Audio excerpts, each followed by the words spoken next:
Praise the lord. ఈరోజు దేవుని వాక్యము ప్రకటన గ్రంథము 19వ అధ్యాయము 6-7 వచనములు.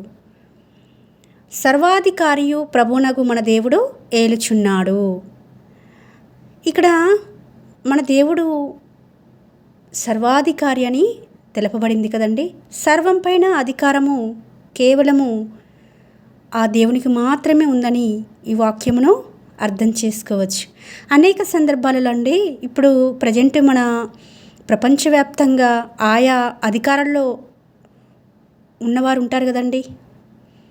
ప్రైమ్ మినిస్టర్ కావచ్చు, సీఎం, పిఎం, ఇలా ఆయా శాఖలలో వారు అధికారులుగా నియమింపడిన వారు కొంతవరకు మాత్రమే వారికి అధికారం ఇవ్వబడుతుంది. కొన్నిటి మీద మాత్రమే వారికి అధికారం ఉంటుంది. కానీ మన దేవుడు సర్వాధికారి, అంటే అన్నిటిపైన అందరిపైన అధికారం కల దేవుడని చెప్పవచ్చు. మనమే చాలాసార్లు అనుకుంటామండి, కొంత మనకు ఆ అధికారం ఇవ్వబడినప్పుడు, ఆధిపత్యం ఇవ్వబడినప్పుడు మనమే దాన్ని దుర్వినియోగం చేస్తాం. కానీ దేవుడు ఎప్పుడు కూడా తన సృష్టించిన ప్రతి దాన్ని ప్రేమిస్తూనే ఉన్నాడు.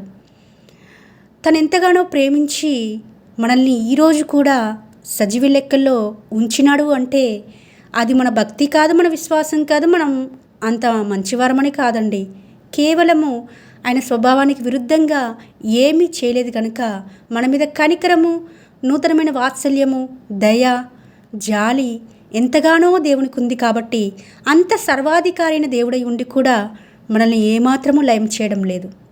కాబట్టి ఈ రోజున ఈ వాక్యం ద్వారా మనం తెలుసుకోవాల్సింది ఏమైనా ఉంది అనంటే, సర్వాధికారి అయిన దేవుడు ఏదైనా చేయడానికి అవకాశం ఉన్నా కూడా మనల్ని తృణీకరించలేదు, మనల్ని త్రోసివేయలేదు, ద్వేషించలేదు, మనల్ని లయం చేయలేదు, అంటే నాశనం చేయలేదు.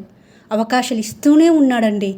మనము ఇంకా మారుతామేమో, ఆయన మాట వింటామేమో, ఆయన యొద్దకు వచ్చి మొరపెడతామేమో, నా బిడ్డ నా దగ్గరకు వచ్చి మొరపెడుతుంది, నా మీద ఆధారపడుతుంది, నా దగ్గర నుంచి ఆన్సర్ పొందుకుంటుంది అని ఎంతగానో ఎదురు చూస్తున్నాడు కదండి. నాకు మొర్రపెట్టుము, నేను నీకు ఉత్తరమిస్తాను అని దేవుడు చెప్తున్న ప్రతిసారి మనము దేవుణ్ణి ఆశ్రయించలేని వారుగా ఉంటున్నామేమో. సర్వాధికారి అయిన దేవుణ్ణి ఆశ్రయించినప్పుడు, అన్నిటిపైన అధికారం ఉన్న ఆ దేవుణ్ణి ఆశ్రయించినప్పుడు మనకు కొదువే ఉండదు కదండి. మనమే నెగ్లెక్ట్ చేస్తున్నామేమో. కాబట్టి ఈ రోజున సర్వాధికారి అయిన దేవుడు మనతో స్పష్టంగా మాట్లాడుతున్నాడు. మనకున్న ప్రతి పరిస్థితిని దేవుడికి చెప్పుకొని ఆయన ఎదురు నుంచి సమాధానం పొందుకొని శాంతి సమాధానాలతో మన జీవితాలు నింపబడినట్లుగా దేవుడు ఆ విధంగా మనందరినీ సిద్ధపరచాలని కోరుకుంటూ మీ సహోదరి ఎలిజబెత్ రాణి.